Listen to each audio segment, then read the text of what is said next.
Olá, sejam muito bem-vindos a mais uma live aqui do nosso canal Maestro Insano.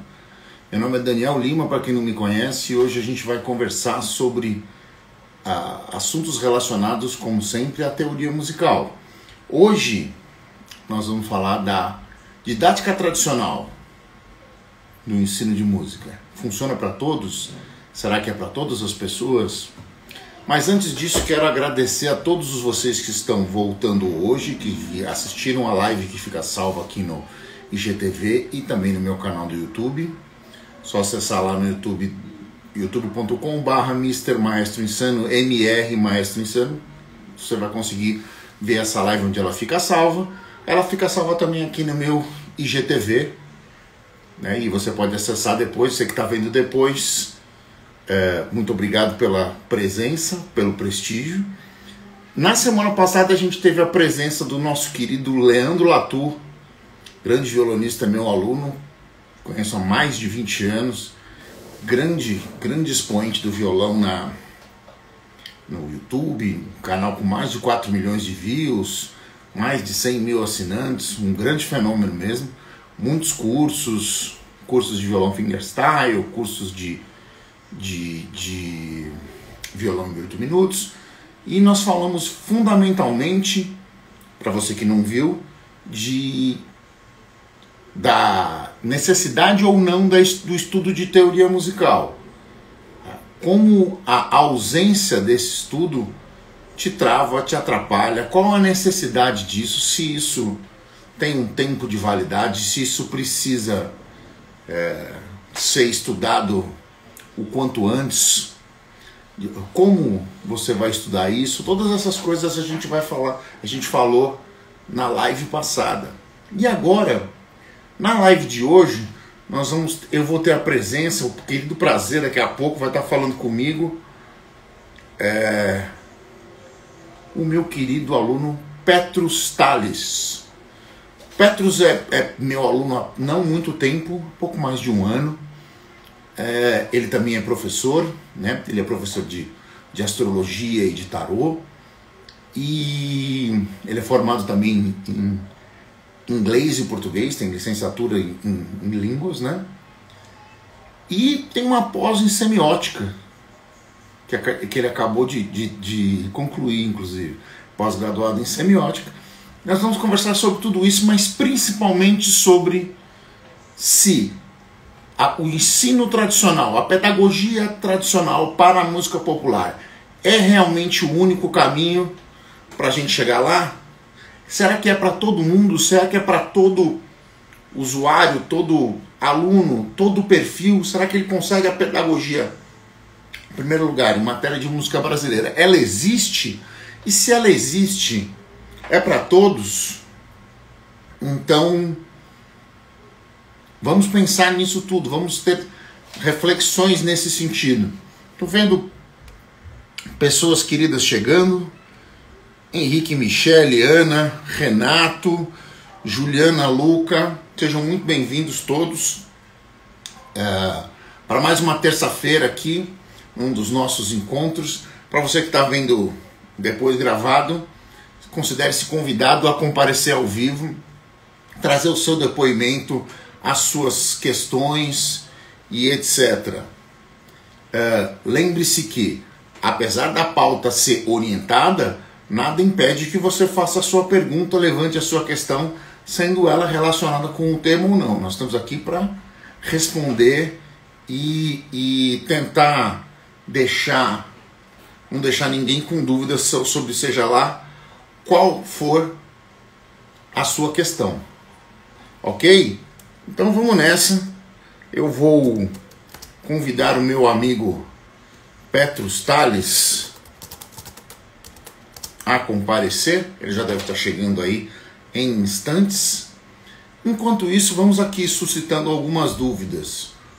Quando a gente fala em didática musical, em estudo de didática, principalmente para a teoria musical, a gente evoca o ensino de nível médio, né? Começa lá pelo ensino de nível médio, pelos conservatórios.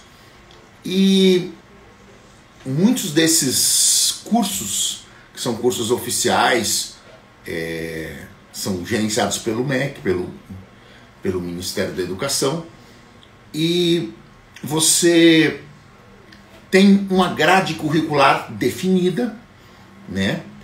Já com uma grade com tempo de duração, com uma ementa de matérias, etc, etc.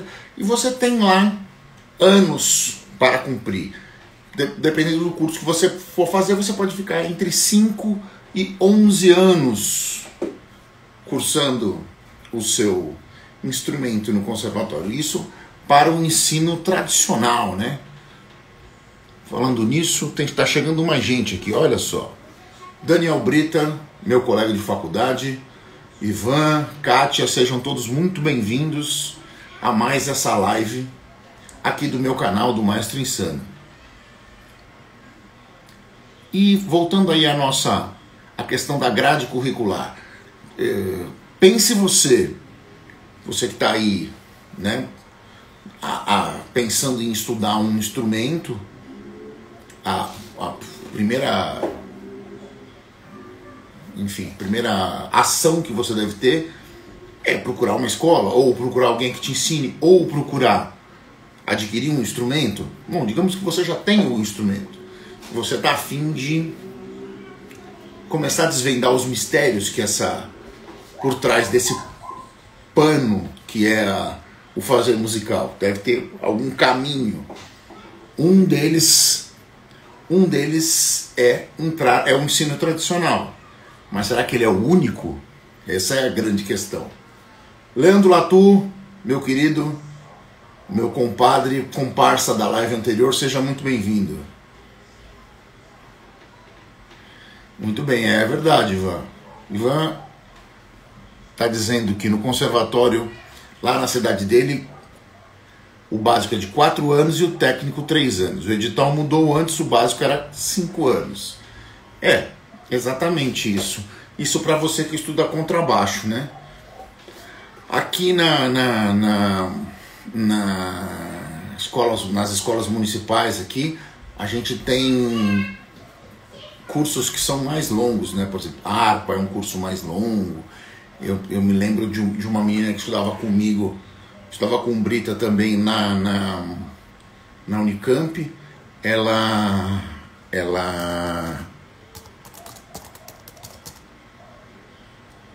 estudava harpa na Municipal, né? E ela já estava, sei lá, uns 10 anos na escola. Era uma coisa assim. Ela começou estudando violino também e tal, até que mudou para harpa. Alguma coisa ela aproveitou da grade, né? Mas é uma grade longa, muito, muito longa. Petros está chegando. Vamos autorizá-lo. Vamos autorizá-lo aqui. Petros.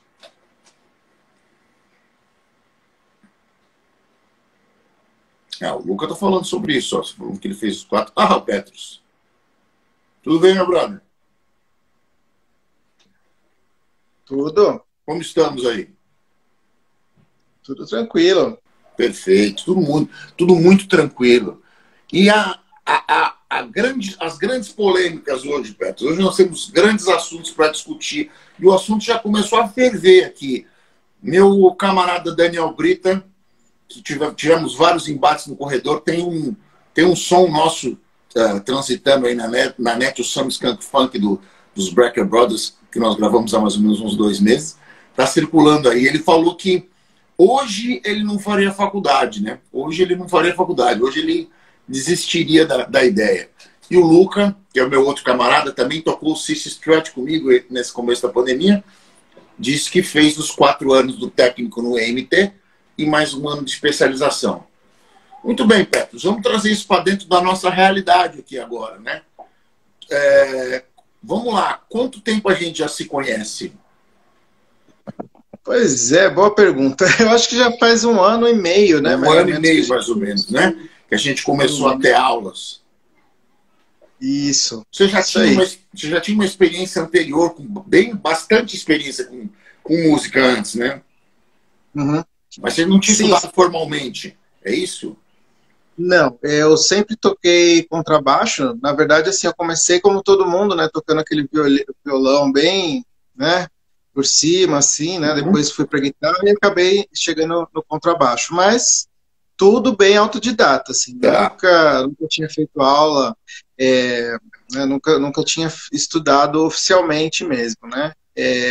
E isso já faz uns bons 20 anos ou mais, né, que eu Então, assim, mas né, depois que a gente começou a fazer aula, ah, eu senti que eu percebi a falta que fazia realmente, né? Porque quando você vai nesse processo meio autodidata, aí você às vezes dobra, né, o tempo de você conseguir de repente tirar uma música, né? sim. E várias coisas e fora também vícios que você vai pegando no caminho, né? Também acaba às vezes até, né, ficando com machucando a mão, alguma coisa assim, né, tocando Sim. sem nenhuma técnica, né, então é bem complicado. Eu senti bastante diferença, né. Eu tinha chego a fazer algumas aulas, mas assim não nada foi muito para frente, assim, uma coisa muito uma coisa que eu achei legal quando a gente começou a fazer aula, né, já que a gente está falando aqui do tradicional e né, do ensino tradicional, assim, aproveitar as coisas que eu já sabia, né? Então, porque assim, umas 2 aulas que eu fiz, né, antes, há muito tempo atrás, às vezes começava lá no começo, né? Então, pegar nota por nota, às vezes aprender, que hoje eu sei que é importante também, mas de repente aprender a leitura na pauta, para depois, daqui muitos meses, você chegar no seu instrumento mesmo, né? No Tá, é. contrabaixo. Então, isso era Essa uma coisa é a que didática tradicional, né? é isso, exatamente. Então era uma coisa que fala assim, né, naquela época adolescente ainda, né, você fala assim, não, isso aqui é perda de tempo, né? Eu quero tocar, né? Eu quero ir É, para lógico, prática, né? lógico. Pros Quero, finalmente. quero pôr a mão nesse negócio e sair som, né? Porque, afinal de contas, ué, como é que faz? Exatamente. Exatamente. Né? Então é uma coisa que, né, que desestimula. Então, o que eu acho legal do que a gente tem hoje, né, é de pegar o que você já conhece e ir aproveitando aquilo, o gosto musical também. Então, é bem. Eu acho hoje eu dou até mais valor assim, para esse aprendizado, né? Tá, sem dúvida. Me diz uma coisa, Petrus. Você estuda leitura comigo também, né? Você também estuda Sim, leitura sim. comigo.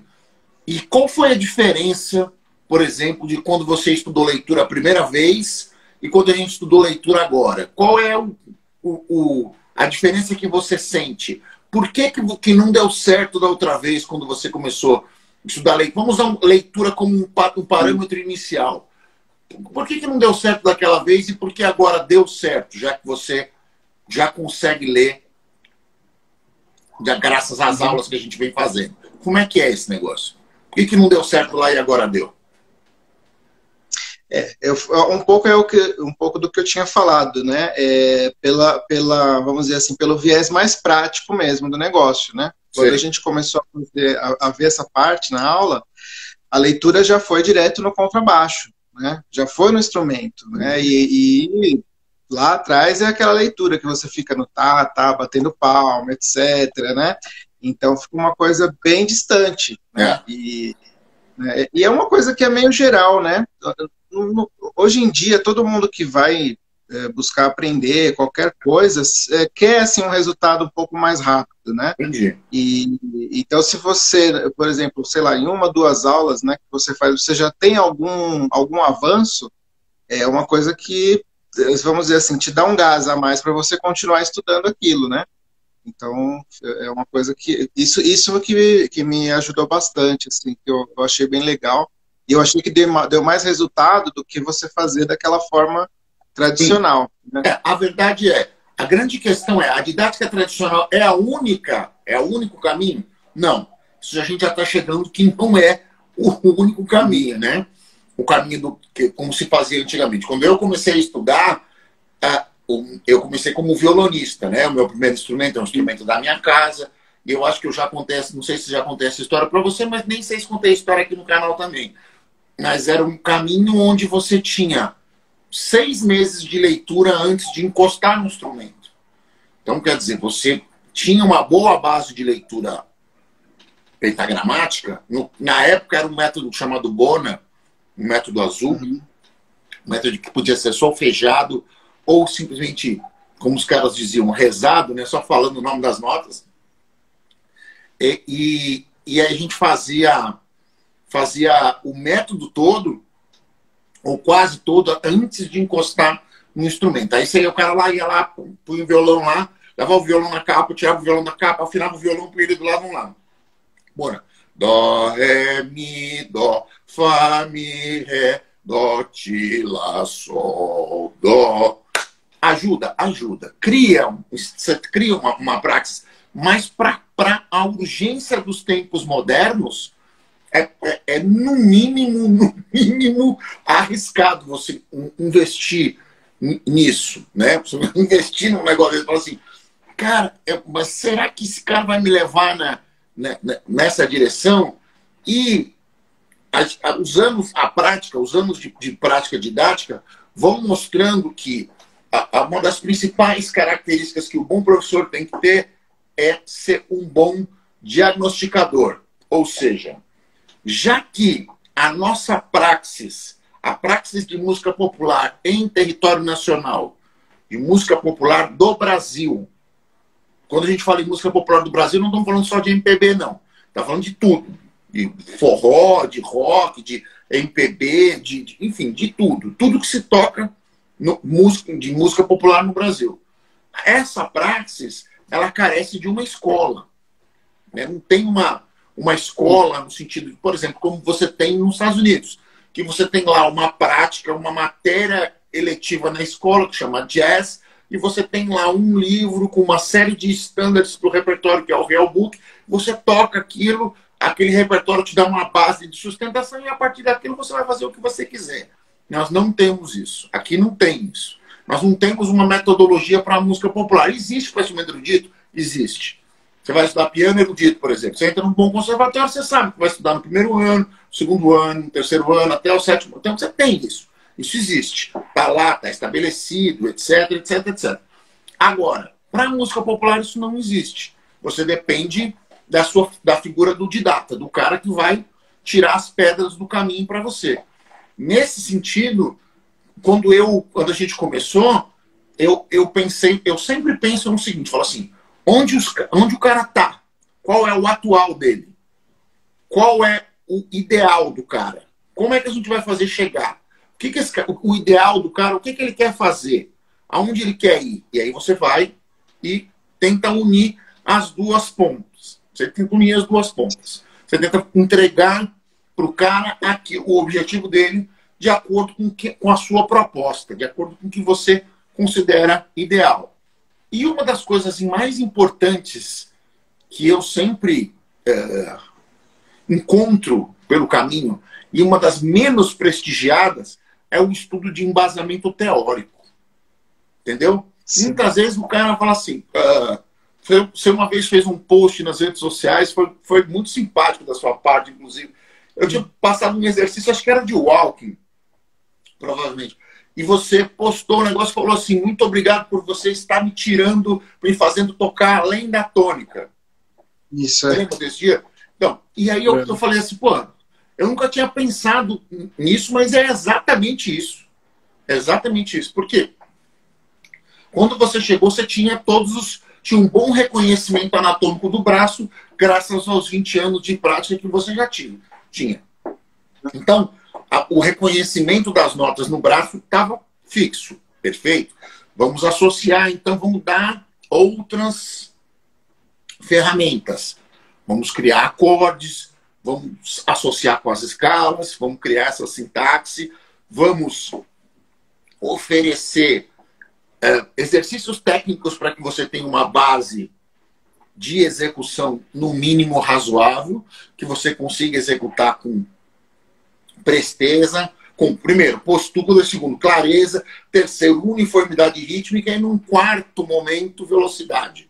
Que só a proeficiência vai te levar à velocidade. Velocidade não nasce em árvore, né? É uma coisa que demora, você vai desenvolvendo, etc, etc. Então, você já tinha alguma proeficiência naquilo que você fazia, faltava a fundamentação teórica. O que isso efetivamente faz de diferença no seu fazer musical hoje? O estudo de teoria. O que você sentiu? Qual transformação que isso gerou no seu fazer musical?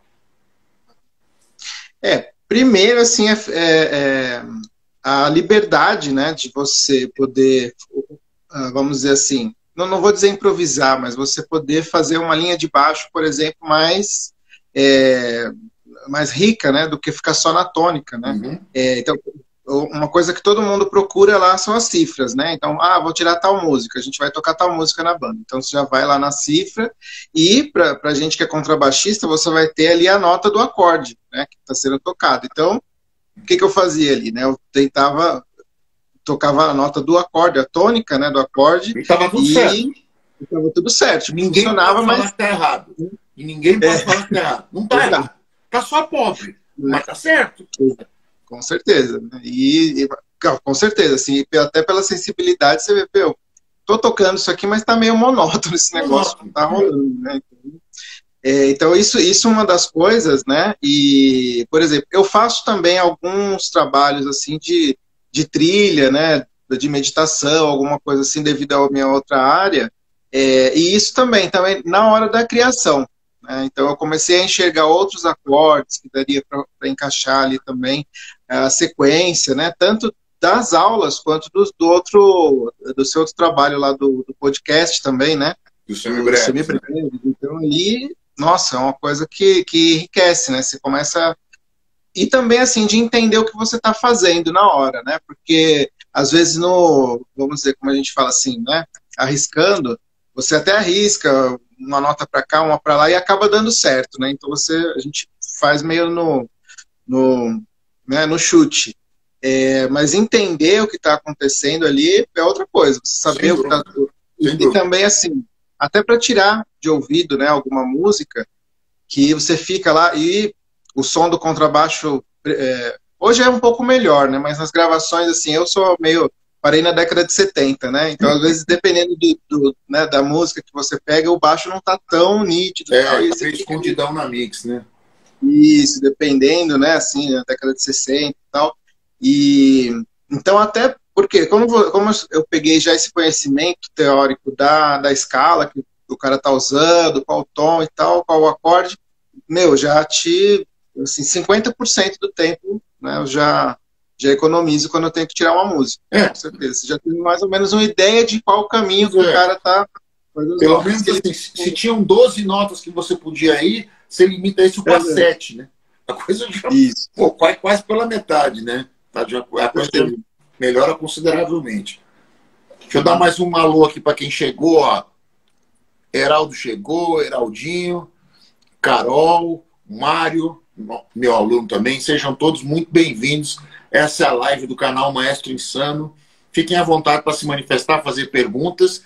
E nós estamos falando aqui, eu e o Petro, sobre se a didática tradicional efetivamente é o único caminho para se estudar música. A gente já está falando sobre a importância de se entender esses tópicos, de se entender teoria musical, de você entender a leitura, de você entender, de você ter um treinamento auditivo de percepção melódica e harmônica adequado para que isso vai criar ferramentas de sustentação para a sua praxis. Vai fazer com que você tenha elementos que te sustentem e façam com que o trabalho seja um pouco menos penoso.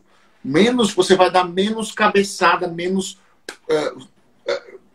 tentando trilhar um caminho por dentro do escuro. Você já tem uma direção, um norte, etc, etc. E à medida que a praxis, que o estudo de teoria vai avançando, as ferramentas vão ficando cada vez mais afiadas. Você vai tendo uma melhor interação com esse caminho que está se abrindo na sua frente. A ponto de você, num dado momento, simplesmente ouvir e reproduzir instantaneamente.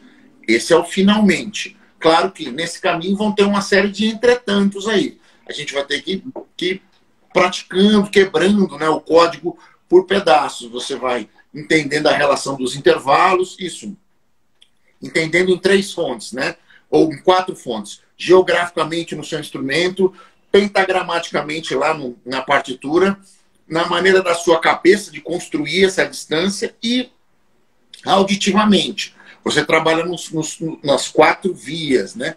Você tenta criar essas 4 vias. Depois você faz isso para formar todas as outras coisas. As tríades, as tétrades, as escalas, os modos, as marchas harmônicas. Quando você domina tudo isso nas 4 possibilidades geográficas do instrumento, pentagramáticas, teóricas, de capacidade de escrever e entender, e auditivas, de ouvir e reproduzir, você cobriu todas as possibilidades e aí você consegue fazer efetivamente música de qualquer fonte. Seja ela de onde ela vier. Se vier a cifra, ó, cria aqui essa linha. Tá comigo. Tem a pauta, o arranjo está escritinho. Você vai lá, posta, vai ler. Ou o cara chega com um CD ou com um link do YouTube, do Spotify, seja lá quem for. Ó, tira isso aqui. Você vai lá e... Ou então o cara simplesmente fala para você, Petro, Sol maior é o centro tonal, e você seguia. Ou então ele não fala nada, sai só tocando ou cantando. E aí você consegue tirar a sua onda baseado nesse apoio que você está criando, nesse ferramental. Então é para isso que essas coisas servem. Você consegue traçar algum paralelo do estudo de música com a sua atividade didática que você exerce fora da música? Para quem não sabe, o Petrus é astrólogo e tarólogo e professor de astrologia e de tarô. É isso. Sim, aí. Traça um paralelo para mim, Petrus. Sim, com certeza. Total, né? Porque, assim, vamos dizer, música e astrologia são coisas que o pessoal, né, assim, que tá em alta, vamos dizer, todo mundo gosta, é uma coisa que une as pessoas, e às vezes as pessoas querem esse caminho, tipo um atalho, né, para aprender, para conhecer rapidamente. E tanto a música quanto a astrologia são complexas, né, apesar de ter nas 7 notas, né, 12 signos na astrologia, são coisas que vão se montando. Né? Você vai traçando paralelos, né? Isso, exatamente. Então, que é uma coisa que você também deve ouvir bastante, assim, Daniel, eu já assisti vários vídeos no YouTube, eu só vim aqui para aprender alguma coisinha, né, dica, né, e aí a gente tem que realmente preencher essas lacunas, né, claro. eu até falo assim, que é tipo uma coxa de retalhos com os buracos, e aí você vai, né, fechando isso, e aí, né, na verdade, essas matérias, esses assuntos, como eles são complexos, eles têm que ser estudados, né? Feita essa base bem feita, né? Para você poder alçar voos maiores. Então, tem tudo a ver. Eu acho que é bem similar mesmo. E tanto, por exemplo, na astrologia, vamos dizer, a ciência que a gente usa de base, né? A astronomia, no ensino fundamental não é muito, é feito assim, né, meio nas coxas, né? A música também, né? Pelo menos na minha época, era que a música era aprender a cantar o hino nacional. Né? E olhe lá. Né? Alguma coisa assim, e se mostrava as notas. Então, né, quando a gente chegam os alunos para a gente desenvolver, geralmente tem aquele conhecimento bem, né, bem esparso, ou até mesmo, às vezes, com conceitos que não estão muito corretos, né? Então, às vezes, vem com algum mito, alguma coisa assim que... Né, então, é bem parecido mesmo. Eu acho que, nesse sentido, a própria característica da didática no Brasil, não é nem da didática de música ou de astrologia ou de mecânica, que seja. O brasileiro, ele é autodidata por natureza, né? Ele vai buscar o conhecimento e vai pegando. A gente não tem uma biblioteca sedimentada de efetivamente nada. Nós temos, por exemplo, como usando de novo o exemplo dos americanos, uma Smithsonian, assim, né? Uma biblioteca nacional que documenta tudo Desde do espirro do George Washington até qualquer tipo de documento que os caras consideram relevante para qualquer praxis de qualquer área. Os caras vão lá, documentam e pragmaticamente criam uma escola. Nós não temos isso. Então, o que acontece? Os caras vão buscando. Quem tem interesse vai buscando, né? Carta daqui, carta dali. E quando você vai à busca desse conhecimento, muitas vezes você não tem a tal da continuidade, né? O tal da ordem, né? Da organização e do método. Não tem isso. Não dá para cobrar isso de quem é autodidata. Como é que o cara vai saber todas as respostas se ele não sabe nem as perguntas ainda? Não sabe que perguntas ele vai responder. Então, é muito difícil. Então, é exatamente isso que você está falando. A sua experiência vai de encontro ao que a minha experiência também fala assim. Porque, na maneira como eu entendo, muitos dos alunos que chegam, assim como você tocou 20 anos de contrabaixo, de todos os tipos de gig, de rock, MPB, pra lá, pra cá, um monte de coisa que você já tinha feito. Chegou lá, cara, em 1 ano e meio é que o negócio estourou. Que você efetivamente falou assim, você chegou com os pô, bicho, obrigado, tô saindo da tônica. Entendeu? Então, quer dizer, se você for fazer a conta dos 20 anos que você tocou e 1 ano que você tocou, isso é 5% da sua prática musical. 5%. Quer dizer, você andou mais em 1 ano, em 5% do tempo, quando exposto à teoria, do que em 20 praticando sozinho, é isso? Isso, exatamente. Você vê que coisa incrível.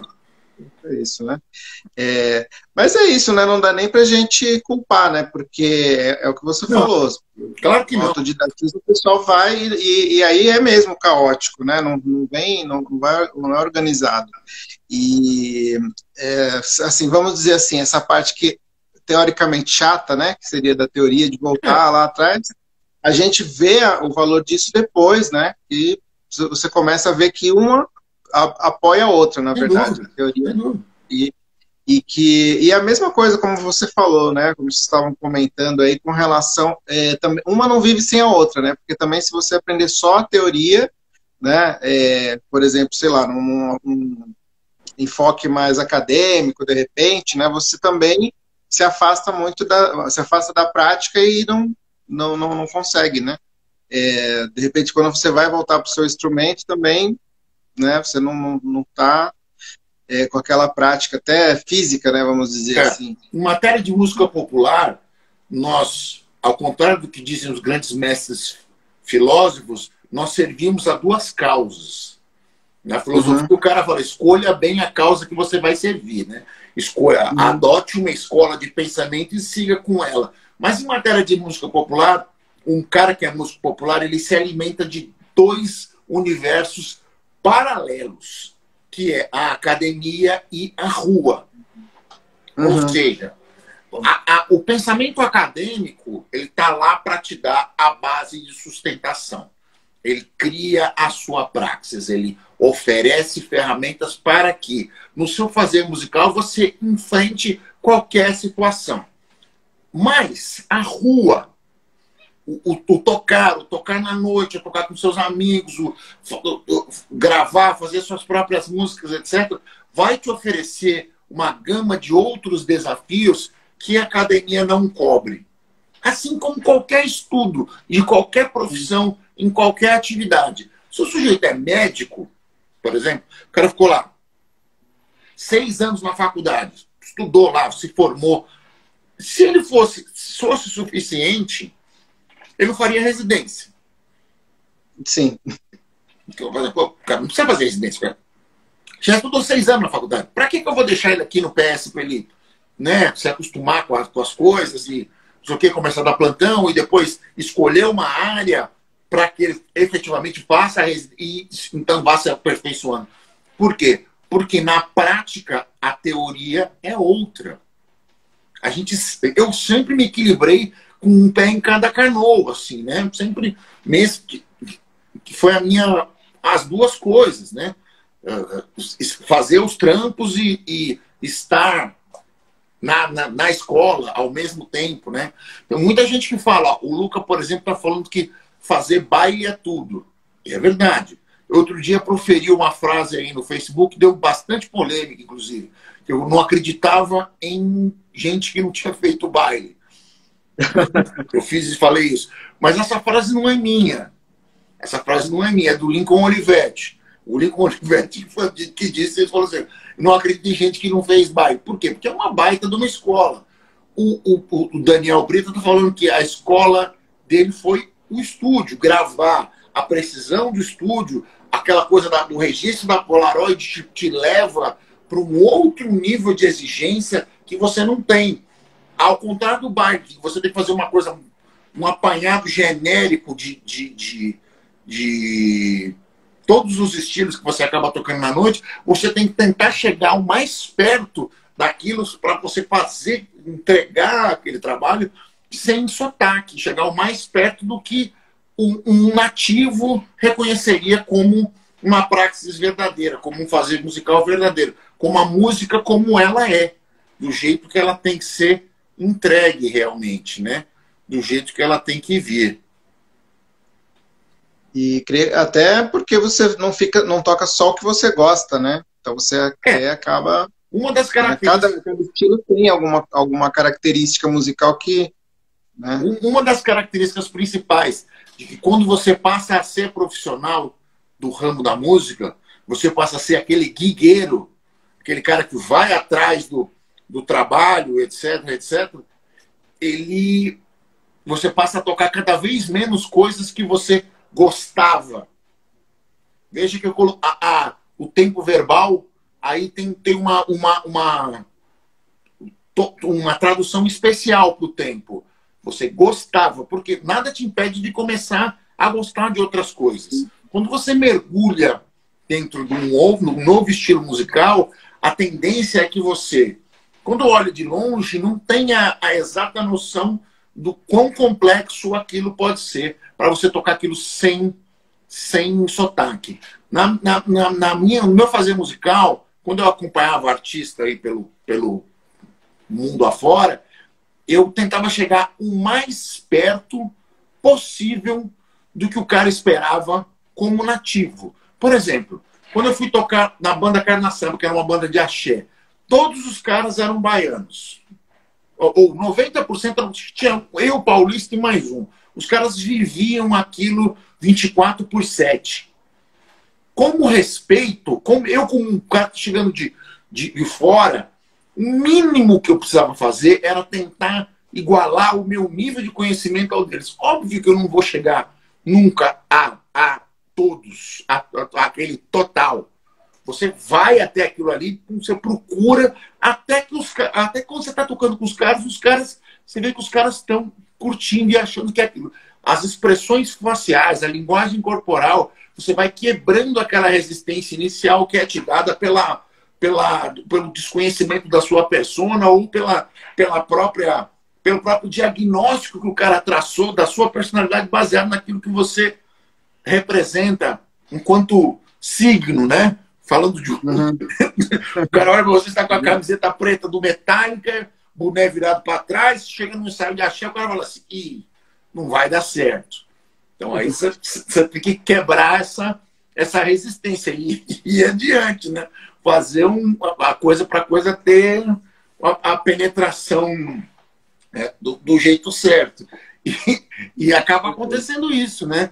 Depois que você muda para isso, o seu gosto pode passar a mudar. Eu ainda escuto, principalmente aquelas músicas que eu toquei naquela época, óbvio que tem um viés saudosista, né, que você escuta, você revive aquelas sensações que isso é um poder da música, né? Você lembra daquele... Mas tem muita coisa que eu gosto de verdade mesmo. E você só vai entender e gostar a partir do momento que você mergulha dentro daquele ambiente, né? Que você entende aquilo. Então, eu não sei exatamente se isso acontece com você, mas... Na verdade, eu até estava pensando aqui, né, respondendo um pouco aquela sua pergunta, né, do que ajudou, né, qual a diferença. Porque, na verdade, eu sempre gostei de coisas estranhas, né? Eu nunca fiquei só no rock, né? Eu sempre gostei de jazz, de MPB, de música Aliás, uma étnica. das grandes descobertas minha de 2020 foi uma indicação sua, que é o Metá Metá, né? O Metá Metá foi uma indicação sua e eu tenho escutado fervorosamente aí desses últimos tempos. Os discos são maravilhosos, né? E é aquela coisa do rock, jazz, música instrumental progressivo com ligada às músicas das religiões afro-brasileiras. A conexão foi instantânea, assim. Eu ouvi e falei assim, como é que eu não conheci isso aqui antes? Por que eu não ouvi isso antes? Esse disco já tem 5 anos. Então, cara, foi incrível. Muito obrigado por essa também. Uhum. Então, e aí, por exemplo, assim, eu tocava mais rock, coisas assim, porque eu também, o conhecimento técnico, né, quando você vai tocar uma música, sei lá, você vai tocar um Tom Jobim, você vai tocar um outro estilo, eu não tinha, né, a técnica, não tinha o conhecimento teórico para chegar, né, e aí, depois que a gente começou a fazer aula aí nesse 1 ano e meio, eu comecei já a arriscar e ir para outros estilos também, né. Perfeito. De tirar outras coisas, inclusive a música do Metá Metá, lá que a gente... Pois é, foi lá que eu descobri. Foi justamente lá que eu descobri. Você gravou a sua versão, tirou todas as coisas, fez a sua linha de baixo, tocou a guitarra e cantou em cima, montou o vídeo e me mandou o original. Aí eu tinha achado legal a sua versão, mal barata. A hora que eu ouvi o original, eu falei, nossa, eu preciso conhecer mais disso aqui. E aí foi que eu afundei no disco dos caras, que é incrível. Se vocês não conhecem, conheçam. Metá Metá. Então, sim, a gente começa a ouvir também, né? Com outros olhos, não, com outros ouvidos, vamos dizer assim, né? Porque você começa a valorizar outras coisas também, você começa a ter sensibilidade de harmonias, né? Então, teve outras coisas que eu comecei a ouvir também, né? De funk dos anos 70, né? Então, bandas que tinham outras linhas de baixo e tal, que às vezes no rock não tinha tanta... Uma coisa mais contida, né? Uhum. Esse tipo de música, os caras praticamente constroem a coisa em cima do groove. Então, o baixo está ali todo mostrando a parte rítmica e ilustrando a parte harmônica, baseado nos riffs que eles estão criando, né? Sim. Então eu comecei a ouvir, né, Weather Report, né, outras coisas que eu nem tinha ideia de que existia. Então, isso aí também aconteceu, de uma certa forma, sim. Comecei a descobrir outras coisas, até mesmo coisas que eu já ouvia, mas, vamos dizer assim, não saboreava tanto, né, tipo Chick Corea, né, algumas coisas de jazz que eu não percebia tanto aquela harmonia, né? Então, isso abriu bastante, com certeza. Você só passa a reconhecer quando você tem contato com isso, né? Quando você efetivamente está ouvindo, tocando, e aí o seu nível de compreensão melhora, né? Por isso, nós, nesse momento, passamos a chegar à conclusão que, efetivamente, você não necessariamente precisa da didática tradicional para chegar lá, né? Você tem outros caminhos que você pode adotar, né? A sua experiência com a internet, Petrus, a gente está em isolamento social há 6 meses, né? Nesses últimos meses, a nossa última aula presencial foi em março. Foi isso? Foi em março. Você foi o meu último aluno presencial, sabia? Antes da pandemia. Foi aquela segunda-feira, uma segunda noite que a gente foi, cara, e foi o último dia o último aluno presencial que eu tive. Foi você. E depois a gente entrou em isolamento social. É possível, Petrus, estudar música pela internet? Você acha que existe algum prejuízo em relação à aula presencial? O que te parece? Qual é a sua impressão disso? Olha, eu sou meio suspeito para falar, porque eu sou fã, né? Eu venho um pouco dessa área de TI também, então eu estou achando, inclusive, melhor. Pois né? quem gosta do presencial que me perdoe, mas porque eu vejo que tem Não é até mais ninguém. Não quero não, ofender ninguém, mas...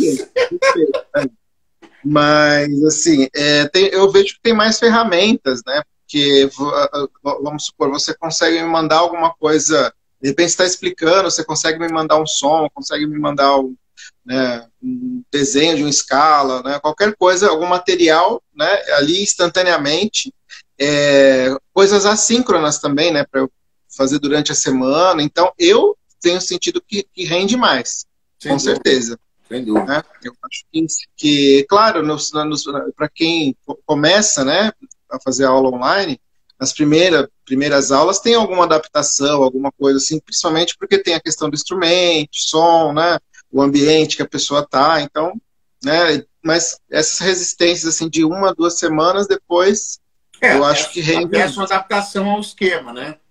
Mas se você tem um mínimo necessário ali, se tiver um celular ou um computador, uma conexão de internet e o instrumento, está resolvido. Acabou. Sim. Se tiver mais coisa, melhor. Se tiver uma interface de áudio, se tiver um microfone, como você também dá aula online, você já tinha toda a estrutura montada. Aí ficou perfeito, né? Perfeito.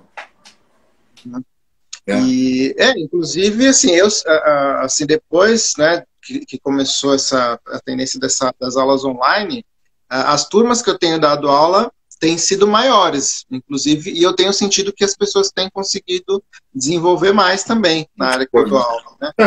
Então, eu estou achando fantástico, assim, né, esse novo normal, na verdade, eu acho que está sendo produtivo para a parte didática, no geral. Nesse sentido, para você ter uma ideia, eu tenho visto algumas pessoas, alguns didatas de prestígio, realmente, discutindo se a aula de música presencial vai morrer, vai deixar de existir. Se efetivamente você vai precisar ir até a sala de alguém, entrar na sala, estar presencialmente no mesmo recinto que a pessoa para poder aproveitar a experiência didática. Os caras estão dizendo que isso vai deixar de existir em pouco tempo, que a pandemia e o isolamento social mostrou que o ensino de música à distância pode ser aproveitado pode criar outras maneiras de aprendizado, como justamente essa que você disse, a facilidade do envio do material, a facilidade de se salvar esse material.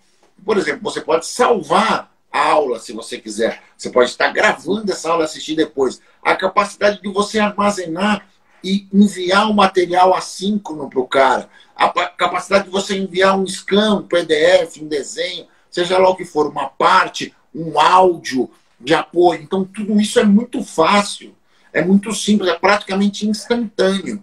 Né? A única coisa que ainda precisa ser adaptada, e isso depende de outras questões que são tecnológicas, como, por exemplo, uma conexão de internet de melhor qualidade, para que você diminua o lag e você consiga tocar junto com as pessoas. Isso já é possível através de alguns aplicativos que fazem um atraso de buffer e vão sincronizando as coisas. Mas ele ainda não funciona muito bem para se fazer aula. Funciona, por exemplo, quando você vai tocar junto com alguém e as duas pessoas sabem exatamente o que tem que tocar. E aí você vai e segue. Beleza, maravilha. Agora, para se fazer aula, ainda não se chegou num momento ideal. Se o seu professor trabalha,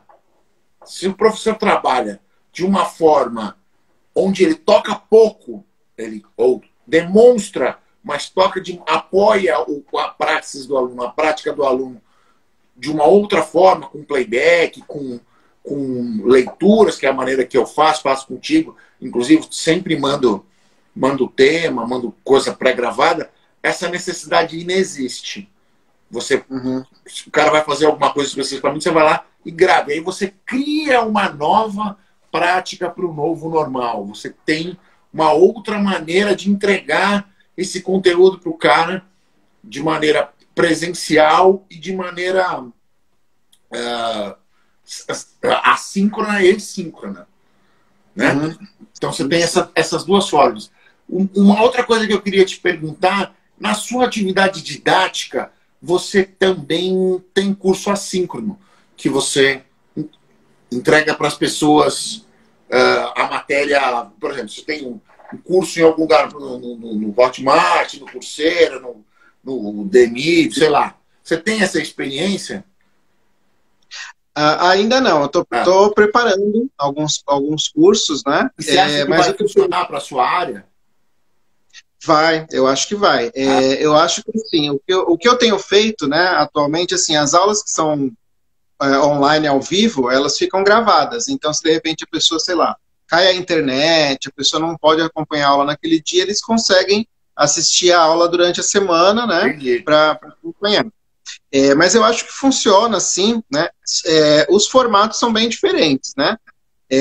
Porque na aula ao vivo, você tem ali, no meu caso, eu vou tirando as dúvidas dos alunos, né? Então tem algumas interrupções, né? E a aula acaba se estendendo um pouco mais. Nesse formato gravado, né? Aquele curso que está pronto, as aulas são mais resumidas, né? Elas são mais focadas ali, né? Você vai passar e a pessoa tem a possibilidade de voltar e ouvir de novo, né? Alguma parte que não ficou muito clara. Sim. E eu acho que funciona assim, com certeza. Já existe bastante coisa nessa área, né? Na área de música também. E então eu acho que funciona 100%. Não sei se vai deixar de existir o presencial, né? Até porque tanto essa parte holística quanto a música é um fazer humano, né? De pessoas, né? O encontro e tal. Então, eu acho que vai acabar existindo ainda assim, mas vai existir essa parte, esse EAD, né? Dizer assim, vai continuar, é uma conquista. Porque quem tinha resistência a fazer nesse formato, essa resistência foi quebrada meio à força. Por certo jeito, né? E muita gente... Era. Isso. E muita gente gostou, né? Na verdade, descobriu que, nossa, que legal. Eu posso ver a aula depois. Eu posso pesquisar enquanto estou tendo a aula. Eu posso... Né? Então, todas essas ferramentas aí, o pessoal descobriu. Quem tinha resistência. Então, com certeza, exatamente, não vai... Isso eu vejo que não vai ser... Não vai voltar, né? Então, eu creio que vai sempre ter alguma coisa...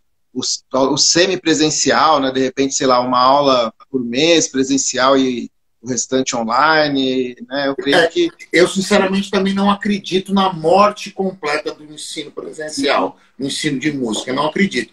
Mas, por exemplo, eu vim de uma geração, eu sou de uma geração que é a geração do VHS, né?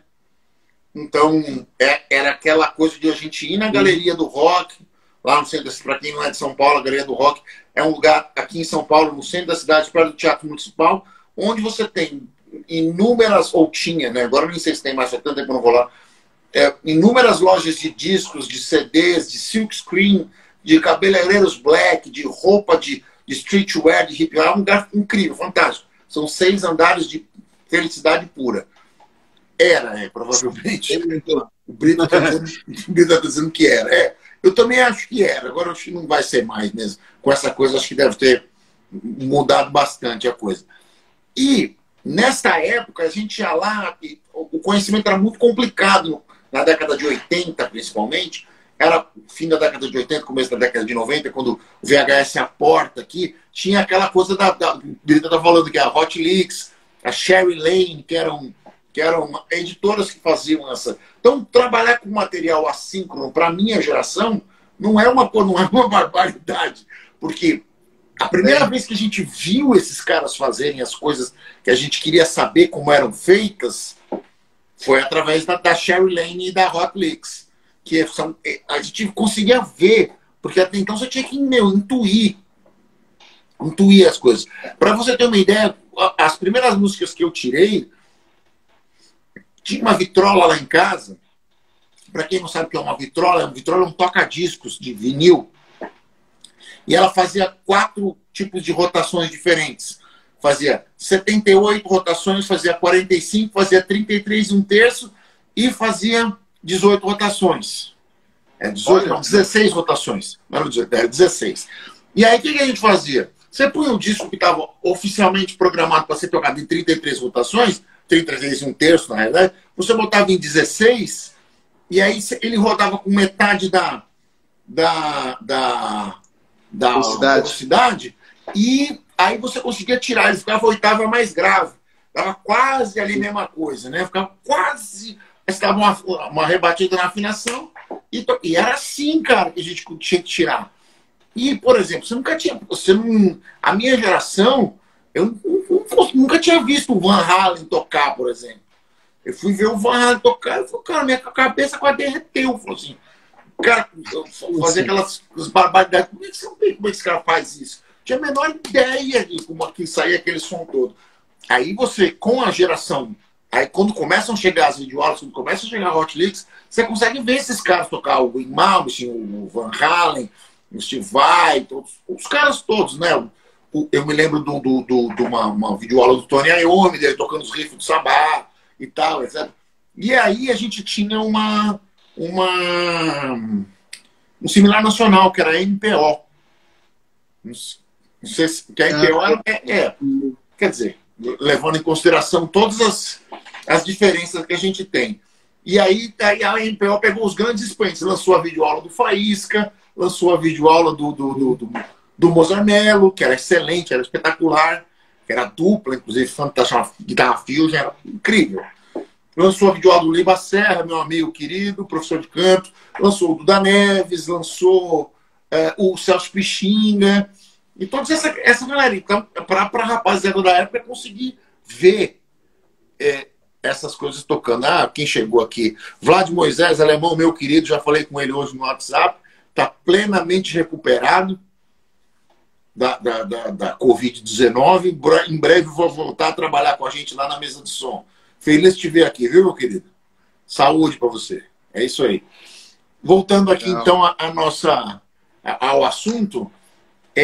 Na década de 90 teve bastante, né? Bastante. Então não é exatamente uma novidade trabalhar com material assíncrono, né? Não é. Eu tô lembrando que, na verdade, o primeiro contato que eu tive com didática musical era uma coleção, acho que da Abril Cultural, Nova Cultural, Toque, Violão e Guitarra, que ela vinha com compacto, aquele compacto, né? Eu lembro disso. Depois eles lançaram com o nome de Acorde, lembra? Que vinha uma fita cassete. Verdade. É verdade. Eles lançaram isso. Também era a mesma coisa. Nem era meu, né? Era do meu irmão. Meu irmão chegou a estudar violão clássico um tempo, ele chegou a tocar da aula também. Então, né, eu herdei dele, foi o primeiro contato que eu tive. Então foi meio autodidata, mas com método também, né? Sim. Foi totalmente fora. Então, não é realmente uma total novidade, né? Não é, né? A Priscila acabou de lembrar que vinha fita cassete, né? A gente comprava na banca de jornal. O Mário lembrou do Vigu. Também peguei o Vigu, era grandão, era uma revistinha maior, assim, no jornal. Isso, era violão e guitarra, por isso chamava Vigu. Então é isso, gente. A gente volta já, tá? Só o tempo de reiniciar a live, salvar e a gente já retorna. Até. Já. Olá, gente, estamos de volta. Vamos aguardar a volta de todos os meninos, Petros, etc. Enquanto isso...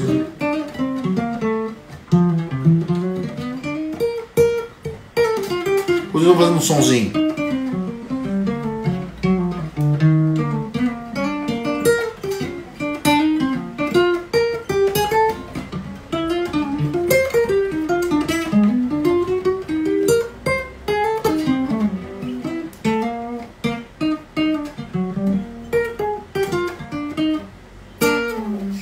É isso aí, o Mário já chegou, o Henrique também.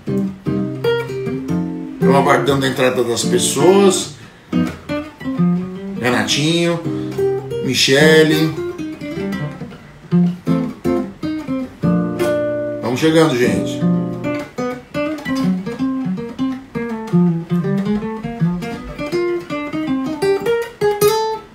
A Ana, minha querida.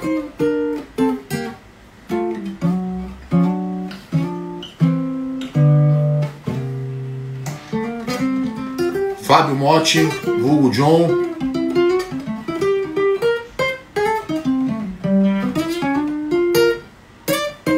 Alguma coisa me diz que o Petro está prestes a voltar. Vamos cantar então, Bossa Nova. Pensar.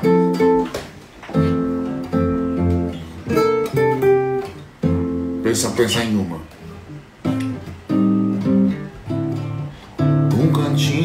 violão. Esse amor, uma canção para ser feliz a quem se ama. Ou posso fazer de instrumental, né?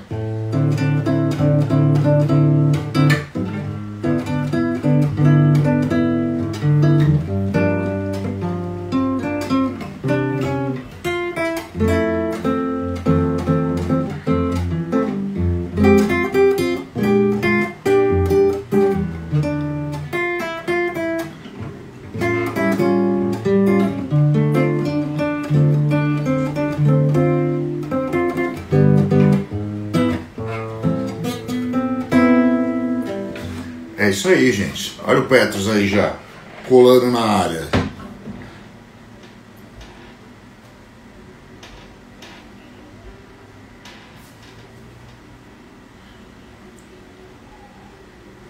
Muita gente chegando também. Cris já chegou, Kátia já chegou, Petros já está me chamando. Vamos adiante.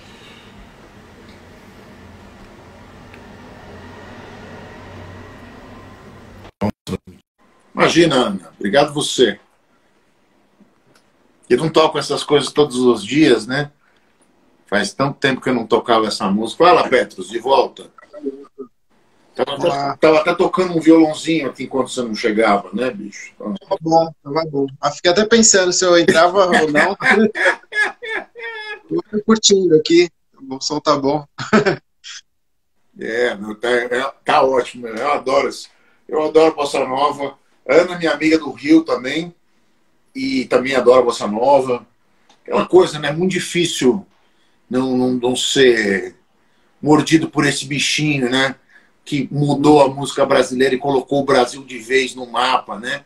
Foi uma década de 50 no Brasil, uma década que coloca efetivamente o Brasil no mapa mundi, né? Tanto musical quanto esportivo. O Brasil ganha 2 medalhas de ouro no atletismo, com Ademar Ferreira da Silva no salto triplo, ganha a Copa do Mundo de Futebol, ganha o Mundial de Basquete no Chile, a Bossa Nova toma de assalto os Estados Unidos, a ponto deles acharem que Bossa Nova é a música americana, né? Tá lá no Real Book, inclusive, eles acham mesmo que, entendeu? Caras como o Marcos Valle, como o Sérgio Mendes, fazem mais sucesso lá que aqui, como o Elmir Deodato, por exemplo. Quantas pessoas conhecem o Elmir Deodato aqui? Quase ninguém. Lá nos Estados Unidos ele é gigante do jazz, do arranjo, né? O Elmir Deodato, entre outras coisas, fez arranjo do Clube da Esquina, aquele disco que eu e o Pedro cobrimos recentemente por sugestão sua, inclusive lá no Semibreves. Você sugeriu, outras pessoas sugeriram também, queriam que a gente resenhasse o Clube da Esquina, e foi um prazer, foi muito legal, um disco maravilhoso, com o arranjo do Elmir Deodato. E ele é um cara também oriundo da Bossa Nova, né? Também vem de dentro desse caldeirão que é a Bossa Nova. Não existe estudo de música popular sério, seja em que país for, que não passe pelo estudo de Bossa Nova, que não conheça os temas, que não estude, que não improvisos, entenda a relação sintática de harmonia e melodia, que não absorva aquilo que está dentro de todas aquelas músicas maravilhosas, etc. E etc. Né? É muito difícil. Queira ou não, todos os estilos, né? Eu acho que influenciou até depois a Tropicália, né? Esse movimento de Minas também. Todo mundo tem um pouquinho do que foi feito na Bossa Nova também. Gil, Caetano, Chico, o Milton, todos esses caras são bossa novistas de primeira hora. Os caras rezam para aquela Santíssima Trindade, né? Tom Vinícius e João Gilberto. E vem daquela escola, né? Que se construiu a partir disso, né? Esses caras são referência para toda e qualquer iniciativa musical em português ou até fora de português. Por exemplo, tem caras que são reconhecidos, instrumentistas americanos que são reconhecidos como bossa novista, por exemplo, o Stan Getz. O Stan Getz, que é o saxofonista, ele gravou de 2 discos com o João Gilberto, Getz e Gilberto. E discos de bossa nova, obviamente, né? E ele é reconhecido como bossa novista. Ele é um saxofonista de jazz, não, toca música americana, né? O Jerry Mulligan também saxofonista, toca barítono, inclusive. Também é reconhecido como bossa novista. Por quê? Porque, né, toca essas coisas. O Gary Burton, vibrafonista, diretor da Berklee College of Music hoje reitor da Berklee College of Music. Tem um curso incrível de improvisação jazzística que eu inclusive fiz esse curso que a Berklee oferece, que é dado por ele. O cara vibrafonista também, toca tudo de bossa nova, chega de saudade, as coisas incríveis, assim. O cara também oriundo. Então, quer dizer, não tem só os brasileiros ligados nisso, né? Uma música que transcendeu fronteiras, né? Mas a gente estava falando do antigo, como a gente estudava música antigamente, né? E a gente falou do Vigu, a gente lembrou da coleção Acorde, lembrou do toque violão e guitarra, lembrou... Quer dizer, nós não estamos exatamente... Nós somos, enquanto país, enquanto nação, enquanto estudantes de música, autodidatas, porém apoiado com algum material, né? Existia algum material didático disponível, né? E num dado momento ali, final da década de 90, chega a Lumiar Editora, né? Você já ouviu falar da Lumiar Editora, aquele que faz os livros do Almir Shediac? Que aí tem o Shediac, tem o Ian Guess, os songbooks todos, né?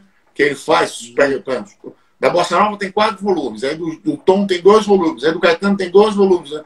Do Chico tem 2, ele pega e vai fazendo songbooks de todo mundo. E aí ele vai criando uma prática que até então era incomum. Você ter a partitura com a melodia e a harmonia revista pelo autor, que ele ia lá e conversava com o cara, ó, é isso mesmo? Não, isso aqui tá, é assim mesmo que eu toco, etc, etc. E o cara vai rever, que compara tudo e depois publica. Então, quer dizer, era uma coisa que não existia, né, até então.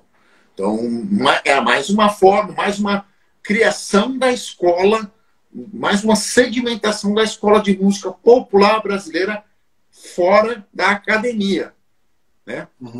Um caminho alternativo do estudar música, né? Além disso. E aí, nos anos 2000, chega a internet. A internet chega mesmo, se estabelece no país, primeiro na discada, que era bem complicado, depois começam as conexões de alta velocidade. E aí, o que mudou na sua maneira de ouvir e tocar música com o advento da internet, Petros? O que mudou na sua prática? Eu acho que primeiro descobrir coisas, assim, coisas que a gente ouvia falar, né? Porque baixar MP3, essas coisas, a gente acaba descobrindo coisas novas, né? Exato. Ou coisas que a gente só via na revista Bis, né? Algum comentário ali você, né, começou a descobrir. Mas eu acho que muito também de buscar cifras, né? Assim, né? E aumentar, melhorar, o que às vezes que a gente buscava, na verdade, nas bancas, né? De revista. Então, eu acho que todo mundo tem mais, né? As revistas não. Por quê? Porque elas não têm sentido hoje em dia, né? Naquela época, você fala para um menino de hoje que a gente ia na banca de jornal comprar uma revista de cifra, vai olhar para sua cara e falar assim: tio, você tá brincando, né? Como assim? Você não tinha lá, não entrava lá, não digitava no Google e aparecia a cifra para você? Mas que Google, meu filho? Que Google? Entendeu? Tinha que ir lá na banca comprar, não tinha jeito, né? Para mim foi bem isso, né? Foi facilitar esse acesso aí para a cifra, que era o que a gente tinha, né? De pronto, assim, né? Acho que isso daí mudou bastante e no começo não tinha tanto material como hoje tem de teoria, né?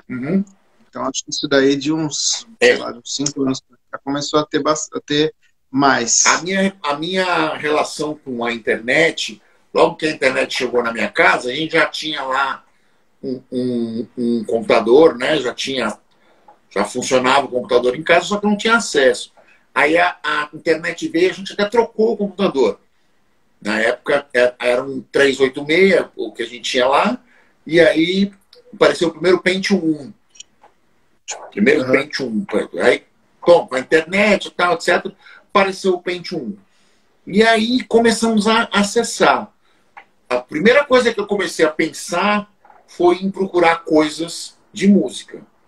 Mas que coisas? Procurar as coisas... Exatamente, sabe o que você me dizia da revista Bis? Eu quero procurar aquela banda e tal.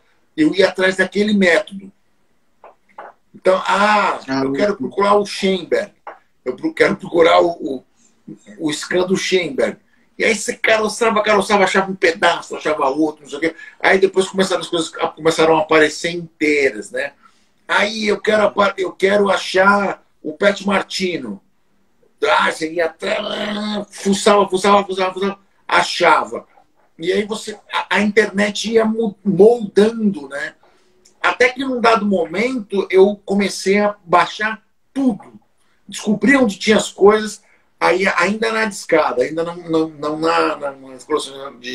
na conexão de alta velocidade. Entrava na internet, você se conectava depois da meia-noite para pagar um pulso só, ficava a madrugada inteira baixando coisas, punha lá um monte de coisa para baixar, e no começo não tinha aqueles download manager, né? Aqueles controladores de download, não tinha. Então caiu, se lascou, perdeu. Perdeu. De novo. Vou ter que começar outra vez. Depois começaram a aparecer os programinhas de download manager, que aí ele retomava o download de onde você perdeu e tal, etc. Começou a ficar um pouco melhor. E aí, num dado momento, cara, eu aproveitei tanta coisa, mas tanta coisa de aula, de videoaula, de livro, que eu resolvi fazer um blog. Eu falei, olha, eu peguei tanta coisa da internet, eu devia devolver alguma coisa. Eu devia dar alguma coisa de volta. E aí que apareceu o Maestro Insano, né? Que apareceu o maestroinsano.blogspot.com, que ainda está no ar. Que é um blog que ainda é do Blogspot antes do Google ainda. Antes do Google comprar o Blogspot e colocar embaixo da asa do Google todo, que aí é o YouTube, é o Gmail, etc, etc, etc. O Blogspot inicialmente não era, mas ele foi encampado e colocado dentro do guarda-chuva do Google. E aí eu comecei a escrever o Maestro Insano baseado nisso. Falei assim, pô, eu peguei tanta coisa da internet, não custa nada eu organizar isso de uma forma mais com começo, meio e fim, com uma ideia para as pessoas poderem entender como é que a coisa vai arrumando. E aí eu comecei a escrever o blog. Foi assim que foi a minha primeira experiência didática na rede. Ainda com aulas, com material todo assíncrono. Ele tinha, em princípio, tinha vídeos, tinha tabelas, texto e áudio também, mas é uma coisa assim. A minha ideia era ter um começo, meio e fim, porque quando a gente pegava fora da didática tradicional, pegava o material solto na internet, eu sentia essa dificuldade. Assim, cara, como vai organizar isso? Como a gente organizaria essa... Já que a gente chegou à conclusão que sim, eu não preciso estar necessariamente na academia, mas de que forma eu vou fazer isso? Eu vou me organizar, então. Eu vou tentar catar, tentar juntar o máximo de informação e colocar numa ordem decente. Né? Acessível, né, também. Sim, né? Assim, porque acho que tem isso também, né? O ensino de música, acho que falando um pouco da astrologia, do tarô, às vezes tem uma aura assim de que é uma coisa meio natural, né? Você vai pegar o instrumento e sair tocando, né? Tem aquela coisa. E o ensino, né? As aulas, às vezes não eram, pelo menos, tão acessíveis, né? Valor e etc. Né? E a internet acho que aproximou, né? As pessoas que queriam aprender um pouco mais. Daí, né? Uma das coisas que a internet faz é baratear o custo de tudo. Porque você, oferecendo esse modelo de aula, você consegue ter um custo muito menor do que, por exemplo, se você tivesse uma sala num lugar onde você precisasse criar toda uma infraestrutura para vestir e comportar esse modelo de negócio. Com a internet você não precisa de nada disso. Você precisa só de uma boa conexão, de um material mínimo para você trabalhar, etc.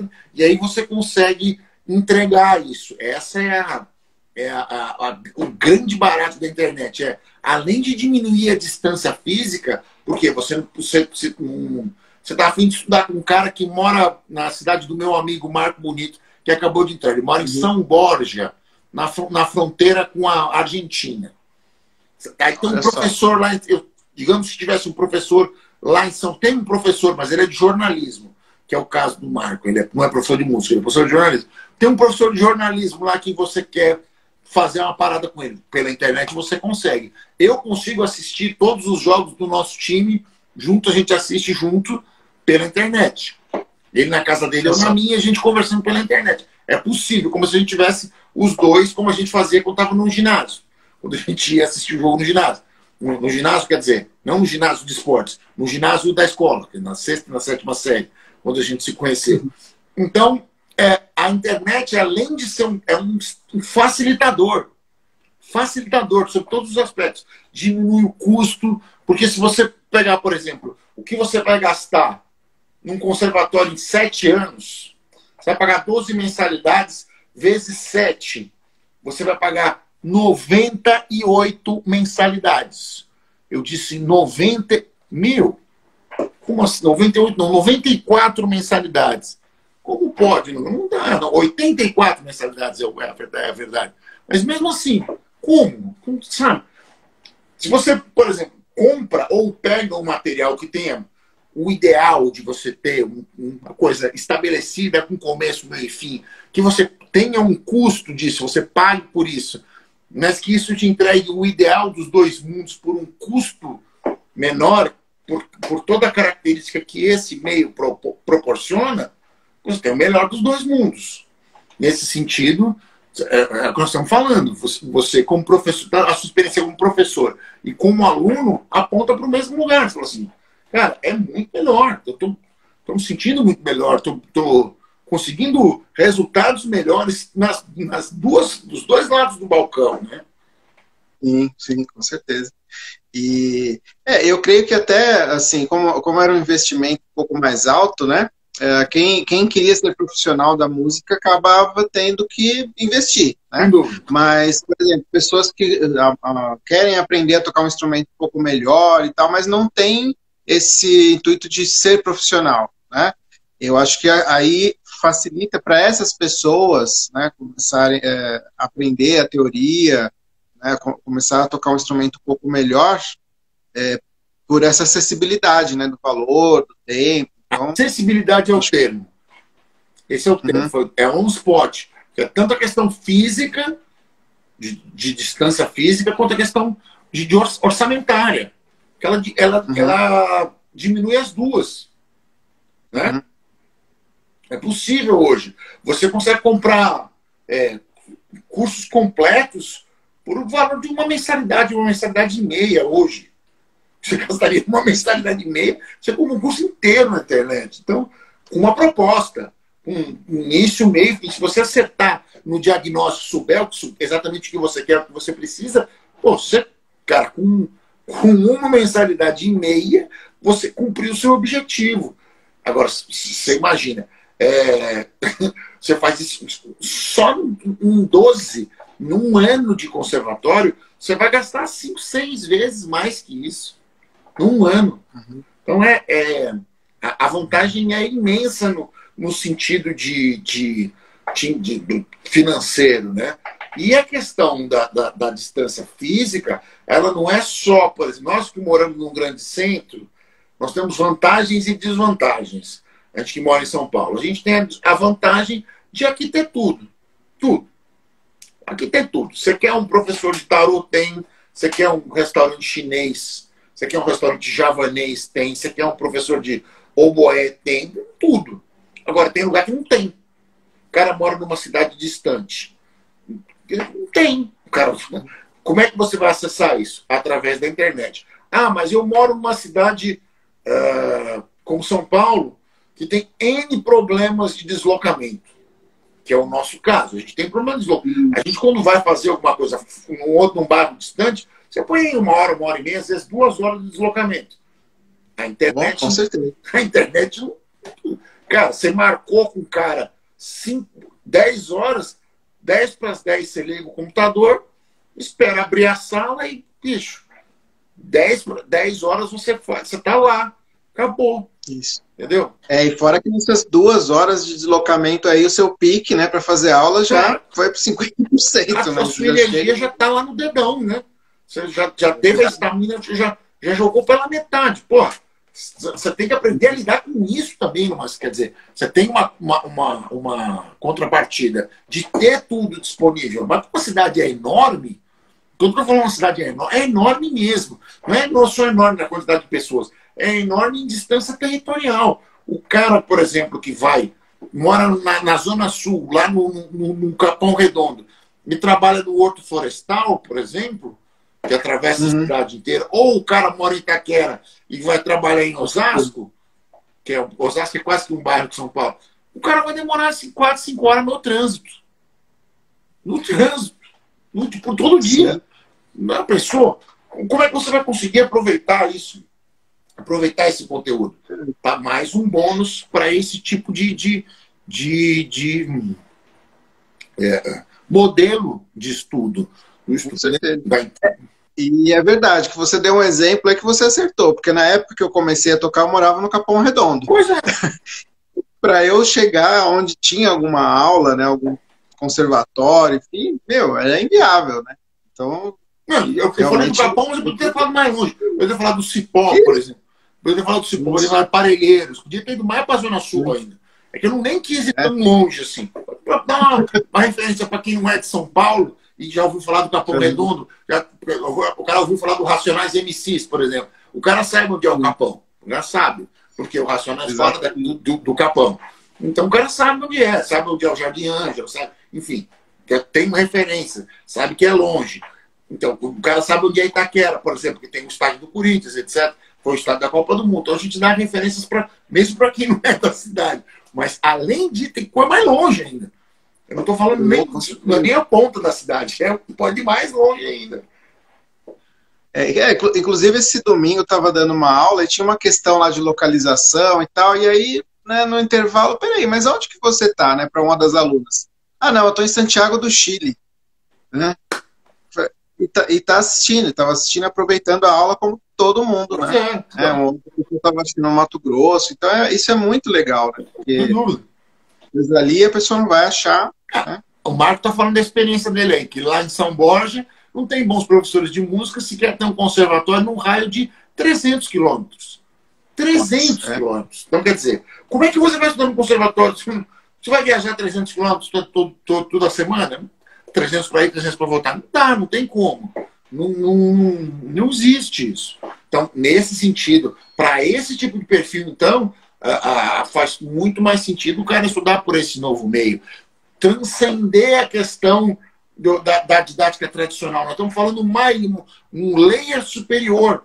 Não é só a didática tradicional, mas um meio tradicional. Nós estamos quebrando mais um outro paradigma, indo adiante nessa questão. Porque não é só o cara... Se a gente for pensar, a gente vai levar em consideração que o tradicional depende, primeiro, da aula presencial.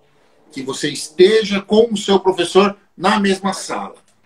Bom, nesse sentido, este modelo que nós estamos propondo já quebrou o paradigma número 1. Você não precisa estar dentro da mesma sala. Segundo, estando, digamos que você ignore esse paradigma inicial. Você está dentro da sala.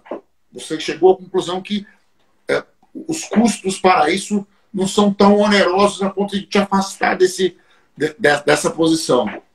Você está ali observando aquela didática tradicional. Nós já também chegamos à conclusão que você nem precisa tanto dela. Tanto quanto na nossa conversa aqui, tanto como professor quanto como aluno, quanto com a manifestação das pessoas, dos meninos no chat. Nós tivemos manifestações do Brita, que estudou comigo na faculdade, falou que, olha, hoje eu não teria feito, não faria a faculdade. Por quê? Porque não é a única forma de se aprender música. Não é a academia, a grade curricular da academia, ela é baseada pelo aluno médio, mas ela não premia a todos os perfis. É óbvio que nós também já chegamos a essa conclusão, conversando aqui juntos. Você me falou que tocou 20 anos antes de estudar seriamente. Em um ano e pouco, que é 5% do todo, você cresceu mais que nos outros 95%. Também disse isso. Então, óbvio, nós não estamos fazendo apologia do autodidatismo.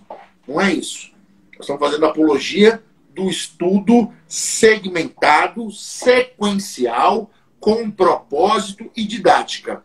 Diagnóstico do atual para o ideal, com uma proposta para atingir os dois. É essa a nossa ideia.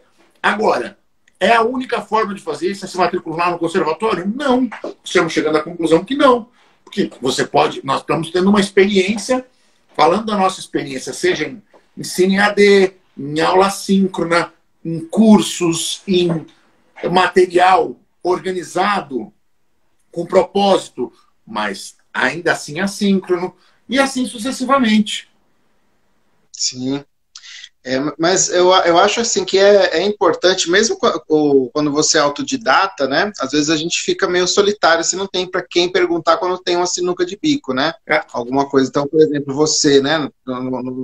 Como professor, eu acho sempre interessante, porque é um autodidatismo, só que com, vamos dizer assim, um tutor, né? Sim. Alguém que pode ali te orientar os caminhos. Então, eu acho que é exatamente essa junção, né? Desse ensino mais tradicional com as ferramentas que a gente tem hoje. Então, é meio que uma atualização. Um híbrido, né? Exatamente. Um híbrido, meio do caminho. Porque, na realidade, no fim das contas, a gente tem uma experiência de presencial. Apesar de nós estamos, sei lá, alguns quilômetros de distância. Não nem a tantos quilômetros assim. Nós moramos praticamente no mesmo bairro. Mas o material chega para você por um outro meio, não para eu te dar na mão, né? Então, quer dizer, nós aproveitamos o melhor dos dois mundos. Nós quebramos esse paradigma da sala, do recinto, a sala de aula como a única forma de se estudar música. E, mais que isso, como muitas das pessoas, como você falando da sua própria experiência anterior, acabam evadindo, tem um número de evasão muito grande, porque a maneira como se estrutura o ensino tradicional não premia todos os perfis. Muitas vezes você tem coisa que, cara, isso aqui não é para mim, eu quero outra coisa, eu estou procurando outra coisa, eu tenho outras aspirações, eu quero ir em outra direção. Onde é que eu vou procurar isso? Não é aqui.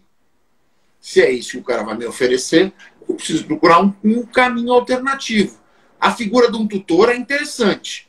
Para quê? Para direção e diagnóstico. O cara entender qual é a tua proposta e traçar o plano para poder acessá-la. É isso.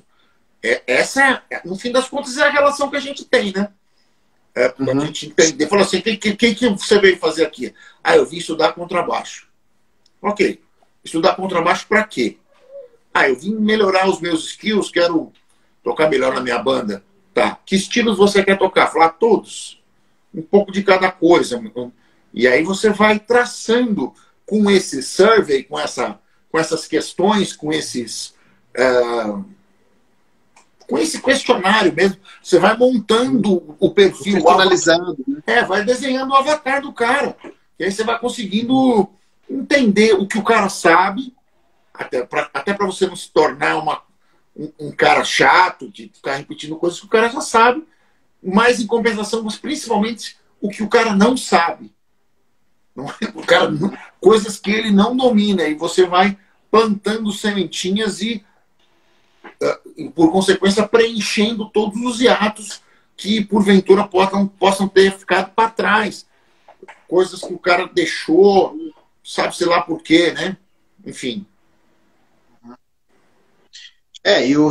Que esse processo autodidata também, quando você encontra até um método que encaixa, né, com o que você busca, com a sua forma, beleza, mas às vezes também tem métodos que vão mais, né, atrapalhar do que ajudar, né? Sem dúvida. Dependendo do que você achar por aí, né? Do vídeo que você vai pegar e tal, vai te passar conceitos errados, né?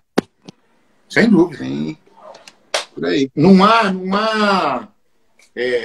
existe uma verdade absoluta que premia a todos. O que existe é você tentar fazer um diagnóstico mais aproximado das suas necessidades e especialmente de como você lida melhor com a apresentação das ferramentas. Se esse ambiente te é amigável, ou se o ambiente mais tradicional é amigável, ou se você tem tempo suficiente para percorrer todas as etapas do ensino tradicional, ou se você, por N questões de tempo, dinheiro, de expectativa, procura o caminho mais rápido, mais direto, mais efetivo, mais assertivo, vai direto ao ponto, o cara que vai entregar para você algo que vai fazer diferença no seu fazer musical imediato, em que em pouco tempo o cara sinta essa diferença, o cara entenda que está sendo transformado, o cara efetivamente algo aqui está acontecendo. Tem coisas que eu não fazia há meses atrás que hoje eu faço. Tem coisas que eu não compreendia há meses atrás e eu compreendo. Tem coisas que eu não sabia nem que existia há meses atrás e hoje eu sei que existe. Porque o processo é esse, inverso, né? Primeiro eu conheço, depois eu entendo, depois eu consigo fazer. Né? É assim que funciona. Você, isso existe, pode fazer isso? Beleza, maravilha. Como faz? Beleza. Faz assim. Não consigo fazer ainda. Aí você vai praticando, vai repetindo. A prática musical é uma prática de repetição, uma prática que trabalha com movimentos condicionados, trabalha com a memória táctil. Mesmo o estudo de teoria, seja ele escrito, seja ele através da percepção, ele depende de prática, depende do conceito de repetição. Então aí você estabelece, você fundamenta o seu conhecimento. E então, aí você você começa a ver a sua própria evolução. Você, eu estou conseguindo, eu não entendia, agora eu entendo. Eu não conhecia, agora eu conheço. E eu não fazia, agora eu faço. É isso.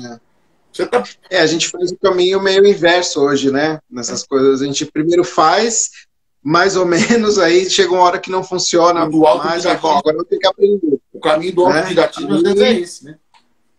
Isso, eu tenho que aprender. Aí eu volto para a teoria. Agora eu estou entendendo o que eu estou fazendo, né? Então é meio que é uma coisa que a gente vê muito. Eu vejo muito nas aulas que eu dou também, né? De tarô, de astrologia, que é aquele né? Tipo assim, o aluno assim, agora caiu a ficha, né? Como a gente fala. Tipo, agora eu estou entendendo o que acontece. Então é isso mesmo. Então a teoria acaba mudando, né? Essa ordem hoje em dia, mas a teoria é a base, né? Sem dúvida. Tem que ter esse conhecimento. Sem dúvida. A fundamentação teórica, no caso, quando você é exposto ao ensino acadêmico, é interessante que você efetivamente tenha uma fundamentação teórica. Para quê? Para que você consiga alimentar o cognitivo, não só o intuitivo, né? Que a prática do autodidata, ela, na maioria das vezes, ela vai alimentando o intuitivo, né? Fazendo com que você crie ali um caminho que você mesmo vai traçando e você estabelece até uma praxis. Você tem lá soluções para os problemas que já surgiram, porque você precisa resolver aquele problema. Então, você precisa tirar aquela música, você precisa tocar aquelas notas, enfim. Tirar aquele acorde, entender, criar um solo. Então, o que você vai fazer? Você vai, pela sua intuição, tentando chegar naquele caminho. Quando você passa a estudar teoria com alguém, ou com alguma coisa, seja um curso, um livro, o que for, você fundamenta o seu fazer musical de forma a oferecer ao outro hemisfério do seu cérebro, a alimentar o cognitivo para que ele apoie o intuitivo e você então consiga efetivamente dominar esse processo. Porque quando você só segue o caminho que você foi criando à medida que os problemas vão surgindo, você não domina o processo, você é dominado por aquele caminho que você trilhou. Mas como é que isso funciona? É muito simples de explicar. Quando você vai aprendendo de uma maneira autodidata, você vai respondendo as questões à medida que elas vão surgindo. Se você conseguir. Muitas vezes você não consegue, você acaba deixando de lado e só vai entender depois quando alguém te explica, que aí é o processo de alimentar o cognitivo também. Mas você cria ali uma prática sua que vai lá resolvendo seus problemas. E você vai tocando e tocando adiante. Agora, quando você estuda com alguém e essa pessoa alimenta o seu cognitivo, uma das primeiras coisas que o ensino fundamentado faz é o caminho que você vai traçar, que está traçado, ele já conhece as perguntas. Ele já sabe os percalços. Então fica muito mais fácil você arrumar as respostas para isso. Quando você está aprendendo intuitivamente, você não tem resposta para tudo. Por quê? Porque você não sabe nem as perguntas. Você não sabe o que você vai enfrentar dali por diante. Você tem outras situações que você você só vai saber mesmo se acontecer com você. Coisa que quando você estuda apoiado por um tutor, apoiado por uma metodologia, apoiado pela questão teórica, você está muito mais fundamentado, você está indo adiante, colocando a coisa no prumo de uma maneira fundamentada e seguindo adiante, né? Agora, voltando à questão, é a única forma de se fazer, se matriculando num conservatório, estudando de maneira tradicional? Não. Porque a metodologia é necessária. Agora, a forma não precisa ser necessariamente essa. Né? Essa é a grande questão. Né? Essa é a grande discussão que nós estamos tendo hoje. Não é para apologia do anti-estudo. Muito pelo contrário. Né? Muitíssimo pelo contrário. Nós estamos num momento que as pessoas... Existem algumas correntes de pensamento anti-ciência. O cara vai contra tudo que a ciência prega ou pregou. Não é o nosso caso. Muito pelo contrário, nós acreditamos efetivamente na didática. Acreditamos. Não tem a menor dúvida de que ela funciona. Só que ela não precisa estar procurando um lugar único. Né? Você pode tirar o melhor proveito de outras situações, de outros meios. Né? E com certeza adaptar melhor o seu perfil a esses meios, não é isso? Sim.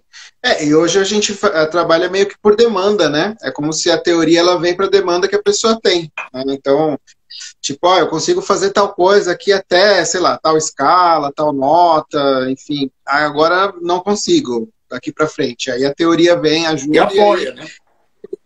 Cria um interesse também, né? Um incentivo a mais, porque lá naquele ensino tradicional a teoria vem antes e é meio aquela coisa da matemática, né? Eu estou aprendendo tal coisa aqui, sei lá, uma fórmula de Bhaskara, nem sei porque eu vou usar esse troço, mas tenho que aprender, né? E então você não tem o lado prático, né? Hoje a teoria ela já vem com uma motivação, né? Isso que vai resolver isso aqui que você não consegue fazer na prática, a teoria vai te ajudar a resolver. E aí vai trabalhar nessa demanda, né? Então acho que é bem... Isso é uma coisa legal, assim, né? As pessoas já estão voltando a valorizar um pouco a teoria, né? Assim, de todos os ramos, né? Eu acho que não existe um aprendizado fundamentado que não premia a teoria, né? Não tem como, aí. Você pega o estudo do caso do cara. O que o cara quer? Quer fazer tal coisa. Ok, vamos levar ele até lá. De que forma nós vamos usar isso? Nós vamos usar o caminho que a gente conhece. Qual é o caminho? Através da fundamentação. Através de todas aquelas ferramentas que a gente sabe que vão premiar esse cara, que vai levar ele até lá. Pode ser muitas vezes que quando o cara chegue lá, o objetivo mude, né? O cara vai adiante, pense em outras coisas. Porque, afinal de contas, o que o professor de música faz não é só ensinar acordes, escala e repertório, né? É até mostrar que existem outras músicas que o cara talvez nem conheça. Que foi o caso que você falou mesmo. Falou assim, eu comecei a perceber outras coisas, ouvir outras músicas com a chegada da internet que eu não conhecia. E hoje mesmo com isso tudo, muitas vezes tem certos tipos de música que não chegam no ouvido das pessoas se você não mostrar. Onde você vai ouvir o Weather Report hoje? Que não for alguém te mostrar ou alguém comentar. Se você não for atrás, né?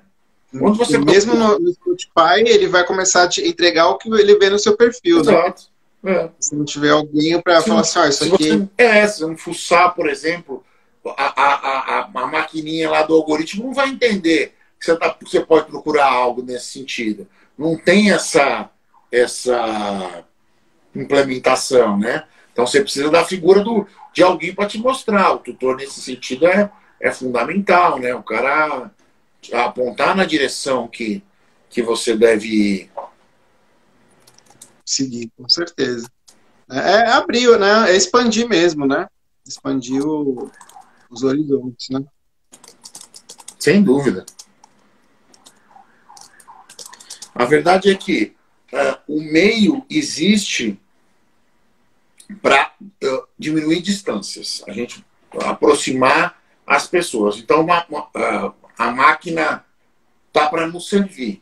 Se a gente não tirar o melhor dessa experiência de aproveitar isso tudo, de tirar, chegar, diminuir distância, aproveitar, diminuir custo, aproveitar melhor o tempo, abreviar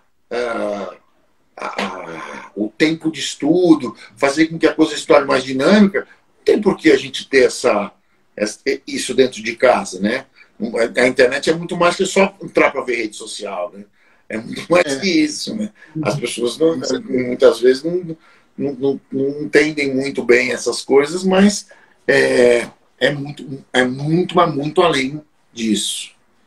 Muito bem, Petros. Acho que a gente trocou uma ideia bem bacana nessas quase 2 horas que a gente falou sobre isso. Eu queria te agradecer demais pela sua presença, pelo seu tempo, você ter trazido sua experiência como aluno e como professor para a gente falar sobre esses novos caminhos que a didática está tomando, especialmente a didática musical, né? Do melhor aproveitamento desse novo meio, dessas novas facilidades que a internet e o ensino à distância e o ensino assíncrono criam para a gente. Obrigado mesmo, de verdade. E quero dizer a todos que na terça-feira que vem a gente volta, no mesmo horário, às 20 horas, aqui no @MaestroInsano. E você que está assistindo isto depois, que não viu ao vivo, e quiser interagir e participar, e mesmo você que está vendo ao vivo aqui agora, pode deixar um comentário lá na live, no post da live. Ela vai ficar salva no IGTV, e a gente responde para você a pergunta. Pode marcar a mim e ao Petros. O perfil dele é @PetrosTales. O meu é @MaestroInsano. Nós estamos aqui à disposição para falar com vocês sobre todos os assuntos que a gente cobriu, sobre qualquer outra eventualidade que venha surgir.